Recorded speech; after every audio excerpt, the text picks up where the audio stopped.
कृषि मंत्रालय भारत सरकार द्वारा किसान कल्याण हेतु चलाए जा रहे देशव्यापी कार्यक्रम विकसित कृषि संकल्प अभियान 2025 में भारतीय सब्जी अनुसंधान संस्थान वाराणसी के तत्वाधान में संचालित कार्यक्रमों के बारे में जानकारी प्रदान करते हुए निर्देशक डॉक्टर राजेश कुमार ने बताया कि संस्थान ने गत 11 दिनों 29 मई से 8 जून में उत्तर प्रदेश के 6 जिलों में अभूतपूर्व सफलता हासिल की है। अभियान के दौरान IIBR के 50 से अधिक वैज्ञानिकों की 18 विशेषज्ञ टीमों ने कृषि विज्ञान केंद्र के विशेषज्ञों एवं राज्य सरकार के कृषि विभाग के अधिकारियों के साथ मिलकर वाराणसी, चंदौली, मिर्जापुर, सोनभद्र, संत रविदास नगर और कुशीनगर जिलों के 44,000 से अधिक किसानों से प्रत्यक्ष संवाद स्थापित किया। प्रतिदिन औसतन 4400 से अधिक किसानों के साथ यह अभियान कृषि विस्तार के क्षेत्र में एक नया मानदंड स्थापित कर रहा है। अभियान में 36% महिला सहभागिता विशेष रूप से उल्लेखनीय है, जो ग्रामीण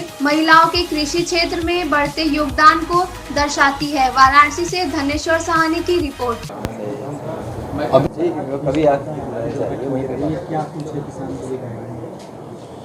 हम किसानों से इस महाअभियान के तहत जो विकसित कृषि संकल्प अभियान 2025 हमारे माननीय कृषि मंत्री श्री शिवराज सिंह चौहान द्वारा चलाया गया है, उनकी पहल पे चलाया गया है। इस माध्यम से हम किसानों को जागरूक कर रहे हैं कि उनके जो भी खेती करते हैं, जिस विधा की भी वो खेती करते हों, चाहे वो कृषि हो, उद्यानिकी हो, सब्जी उत्पादन हो, पशुपालन हो, मुर्गी पालन हो, उसमें जहाँ उनकी समस्याएं आ रही हैं, जिस कड़ी में समस्या उस कड़ी को पाटने का काम कर रहे हैं हम लोग। इस हमारे साथ साथ जुड़े हुए हैं हमारे KVK के जो स्टाफ है, साइंटिस्ट हैं, हमारे राज्य सरकार के अधिकारीगण हैं जो कृषि से हैं और जो औद्यानिकी फसलों से हैं। इनसे जुड़कर हम उनकी समस्याओं का, उनको कहाँ पे क्या समस्या है, उनकी हम जानकारी ले रहे हैं। प्लस इसके साथ साथ हम ये भी देख रहे हैं कि किसी चीज़ का प्रबंधन वो कैसे करते हैं, उसको और कैसे परिष्कृत कर सकते हैं